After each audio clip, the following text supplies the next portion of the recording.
Ladies and gentlemen, my name is David Brooks. Thank you very much. And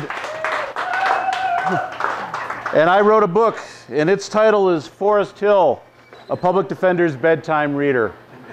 And I wrote that book because I needed to write some bedtime stories for some motorcycle enthusiast friends of mine. They're a little past the 4th of July, but I always liked the story about the Johnson family's 4th of July picnic. And the family's real name isn't Johnson, and it may or may not have been the 4th of July, but we had one hell of a mass poisoning here in town once upon a time.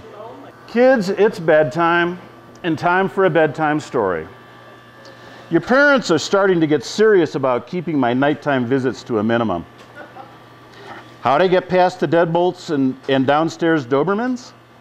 These suburban houses are so close together that climbing a neighbor's fence, leaping to the garage roof, and then scrambling across rooftops is really pretty easy. How about a story about the ties that bind and traditional family values? Hang with me on this, it's better than it sounds. It's also about bloody-toothed revenge, which I suppose is also a form of a traditional family value. Tonight's story is once again about my favorite town, Foresthill. Foresthill is such a small town that everyone knows everybody and most people are related.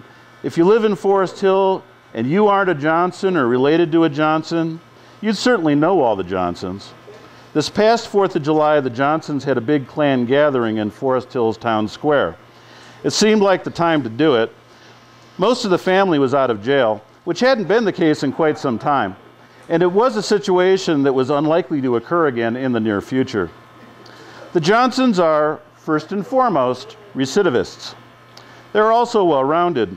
Between the family meth lab, the house burglars, the car thieves, there's never a want for a job if you're a Johnson. Grandparents, parents, children, brothers, sisters, cousins, nieces, nephews, in-laws, outlaws, and hangers-on who no one could even recall how they even got into the family. Each and every one had a job and was a valued member of their growing empire. Times are good right now. When a number of the Johnsons were all off serving prison terms, county time statistics took a remarkable dip.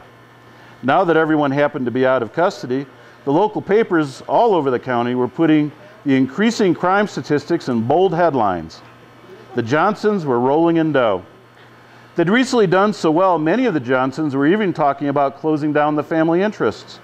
However, cooler heads prevailed, and it was decided that they really couldn't just chuck generations of hard work. After all, the Johnsons had a position in the community to maintain. The 4th of July gathering was in the town square, the kind with the old white gazebo and the picnic tables. Everyone brought a dish to pass. Being such a large family, it was quite a spread. Even crazy Aunt Edna was there with her special deviled eggs. Crazy Aunt Edna doesn't get out much. She used to live in Uncle Fred's attic until Edna's late-night screaming became too much to bear. They tried to keep her in the cellar, but before too long, she mildewed. Besides, it was almost worse to hear the screams but not understand what she was saying. Thereafter, Edna was set up in a decaying mobile home in the woods. No one heard too much of her after that. A family member dropped off groceries every month along with a big bag of marijuana, and Edna really seemed to calm down. The nice thing about Aunt Edna being crazy was that no one had to give her a cut of any of the family's enterprises. That meant more ill-gotten gains for everyone else to share, and certainly crazy Aunt Edna wasn't able to complain. At the 4th of July picnic, Edna rolled a big fatty and kept to herself. She appeared to snooze in the sun, stoned out of her mind. At least she was being quiet and no one paid her much attention. She smelled really awful, but so long as you stayed upwind, it wasn't too bad. However, unbeknownst to the Johnson family, crazy Aunt Edna was plotting revenge. Edna was sick and tired of not getting her fair share. She was tired of having only her imaginary playmates for company. She was sick to death of being called crazy Aunt Edna to her face. Her name was Erna. Why couldn't they ever get that straight? Edna's slits for eyes and little grin wasn't stoned complacency, it was evidence of the secret knowledge of a job well done. It seemed that Crazy Aunt Edna's famous deviled eggs was a very special recipe indeed.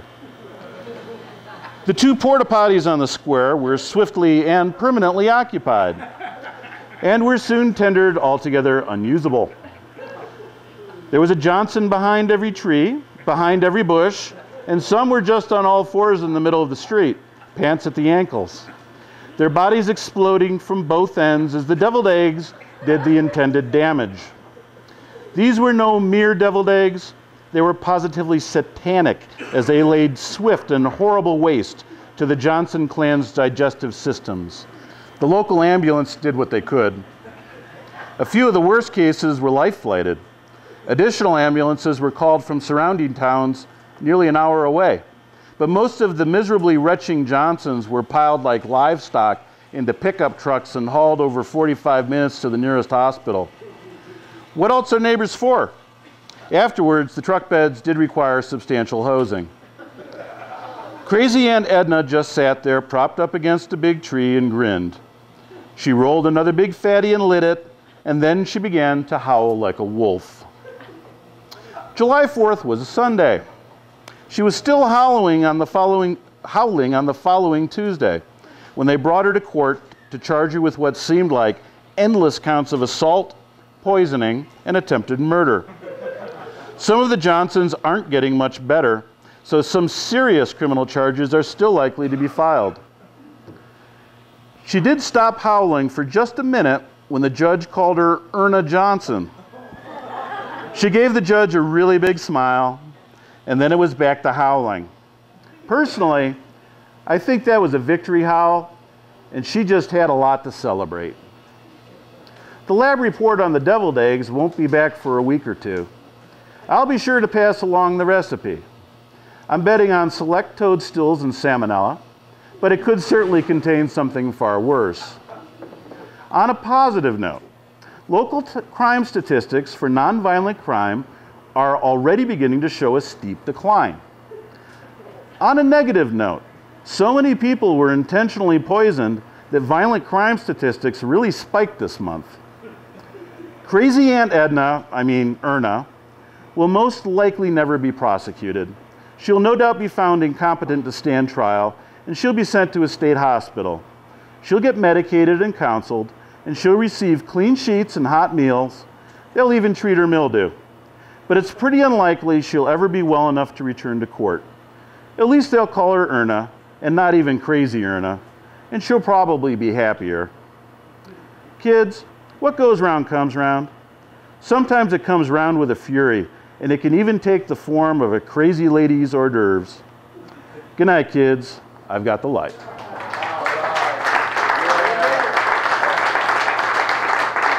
Thank you.